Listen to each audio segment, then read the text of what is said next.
মুমিন বান্দার যখন রুহু কবজ করা হয়, মুমিন বান্দা যখন দুনিয়াকে বিদায় দিয়ে আখিরাতের যাত্রী হতে থাকে, তখন উজ্জ্বল চেহারা বিশিষ্ট একদল ফেরেশতা আসমান থেকে তার কাছে আসেন, যাদের চেহারা সূর্যের মতো। তাদের সঙ্গে বেহেশতের কাফন সমূহের একটি কাফন থাকে, বেহেশতের সুগন্ধিগুলোর একটি তাদের সঙ্গে থাকে। তারা সে ব্যক্তি থেকে দৃষ্টির দূরত্ব পরিমাণ দূরে অবস্থান করেন। এরপর মালাকুল মউত তার রুহু কবজ করেন। আসসালামু আলাইকুম ওয়া রাহমাতুল্লাহ।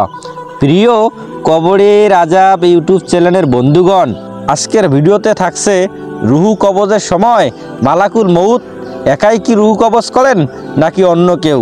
প্রিয় বন্ধুরা, এই ঘটনাটি জানার জন্য সম্পূর্ণ ভিডিওটি দেখার অনুরোধ রইল। অনেকের ধারণা সব মানুষের রুহু কবজ করেন আজরাইল আলাইহি ওয়াসাল্লাম, কিন্তু এই ধারণা সঠিক নয়। রুহু কবজ করার প্রধান দায়িত্ব প্রাপ্ত ফেরেশতা তিনি হলেন মালাকুল মউত, কিন্তু তার সহযোগী বহু ফেরেশতা আছেন, তারা মালাকুল মউতের নির্দেশে দায়িত্ব পালন করে থাকেন। মহান আল্লাহ তাআলা বলেন, বলে দাও তোমাদের জান কবজের দায়িত্বে নিয়োজিত ফেরেশতা তোমাদের প্রাণ হরণ করবে, অতঃপর তোমরা তোমাদের রবের কাছে ফিরে যাবে। সূরা সাজদা আয়াত 32। অন্য আয়াতে এসেছে, যারা নিজের প্রতি অবিচার করে ফেরেশতারা তাদের রুহু কবজ করে বলে, তোমরা কি অবস্থায় ছিলে? সূরা নিসা 97 নম্বর আয়াত। এই আয়াত রুহু কবজকারী ফেরেশতার ক্ষেত্রে বহু বচন ব্যবহার করা হয়েছে। অনুরূপ বহু বচন ব্যবহৃত হয়েছে সূরা মুহাম্মদের 27 নম্বর আয়াত, সূরা আনামের 61 নম্বর আয়াত সমূহ, আরও একাধিক আয়াতেও। এর আলোকে বোঝা যায় জান কবজকারী মালাকুল মউতের সঙ্গে বহু ফেরেশতা রয়েছেন। বিষয়টি স্পষ্টভাবে এক হাদিসে বর্ণিত হয়েছে।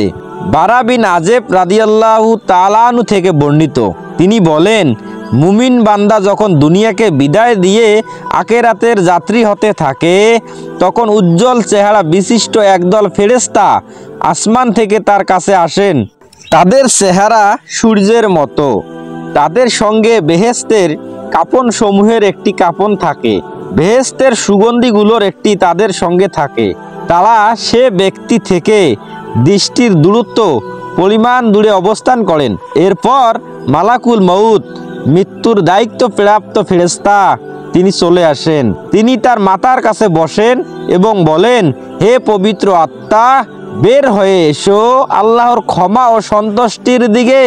রাসূল সাল্লাল্লাহু আলাইহি ওয়াসাল্লাম বলেন, তখন তার রুহু বের হয়ে আসে, যেমনভাবে মশক থেকে পানি বের হয়ে আসে।